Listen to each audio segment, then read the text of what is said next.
Wow, it's great to see you both again. I've known you for many, many years, and of course, last time we talked, it was virtual, and I said, we've got to do in person next. So see? Here we are. Here we are. How was this described to you when you were told the story about what was, because this movie, I saw it like, as a play, honestly. The different characters, what plays out. As I'm watching this film, I'm like, this is like watching a brilliant play. Yeah, it was something that Paul has been stewing around for 10 or 20 years, really. And, you know, based on this, loosely based on this book called Vineland by Thomas Pynchon, but it was, you know, in a lot of ways his own creation. And, you know, based on the sort of late revolutionaries in the 1960s. There was a book called Days of Rage about the Weather Underground and all these and he said, what if I put that into a modern context in today's world?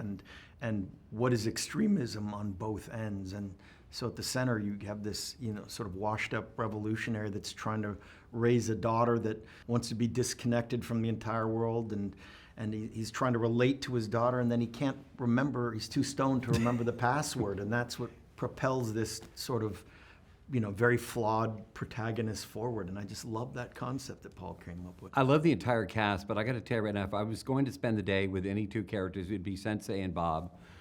If you spent the day with Sensei, what would you do, and what would that be like? I did. I spent Well, but let's pretend. I know. Yeah. What would it be like? He'd be like cool, and we'd have a couple brewskis and take a couple selfies, you know.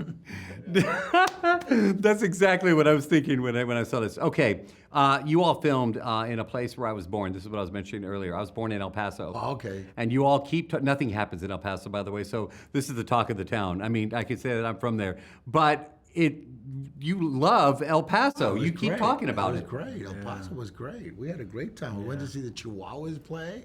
It was great. El Paso was great. Yeah. And that downtown, you know, just added a whole texture to the film. That downtown El Paso, you know, was really like, it's really prominent in the film, and it's cool to see it, you know. Had you ever been to And a shout out to the store owners that let us into their stores that became characters in the movie. That was what's so cool about working with Paul. He finds these amazing locations, and then we get to integrate ourselves and, you know, and work with people that really have those jobs. It really shaped the course of the movie. The real people Yeah. that they just cast and put in the movie.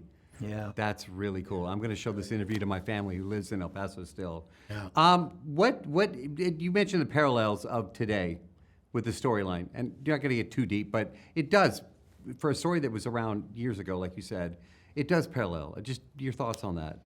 It does tap into it, and you know, and it treats it with like utmost compassion, and it does it in a very elegant way, especially the migrants issue, and Sensei, you know, as a character that he's involved in it and trying to do his most humane thing for these other human beings, you know. So that's that was one thing that I thought that it was kind of cool in the script. But the movie is not really necessarily about that. It's about a father and a daughter trying to get together. A father fighting against all odds to get back to his daughter, you know, to save his daughter. And that's what That's what's cool.